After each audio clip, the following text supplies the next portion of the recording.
Have you ever noticed how everyone seems to have an answer, but nobody's asking the right question? It's like we're all in a giant exam room, frantically scribbling down solutions, but we never stopped to read the question on the board. We get caught up arguing about identities, about labels, about different interpretations of the results. We debate endlessly about what this or that means, but we skip the most crucial first step, asking what is actually being tested here. This isn't a new problem.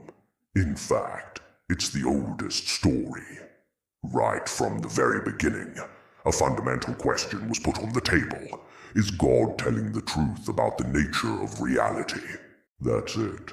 Everything that has happened since, all of history, all of our debates and philosophies, it's all just commentary on that single, original question. The world stays blind, trapped in a cycle of confusion, because we're obsessed with debating the outcomes, the consequences, instead of examining the initial conditions that made it all possible. Think about it this way.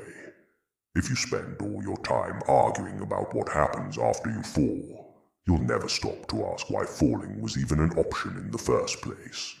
You're so focused on the landing that you completely miss the ledge you stepped off. This is the great mistake. We're trying to solve for x in 1,000 different equations, when the real test was to understand the single variable that set them all in motion. This brings us to a powerful and often misunderstood idea. There's a concept of a rider, a figure who doesn't come to offer you more answers to debate. He isn't interested in your interpretations or your carefully constructed arguments. He does something far more profound. He asks the one question that makes all other questions irrelevant. He presents the original test again, in its purest form. And that's why it is said of him, he shuts, and no one opens. The door he closes isn't a physical one. It's the door to endless, fruitless debate. When the ultimate question is asked, all the smaller questions we distract ourselves with simply collapse.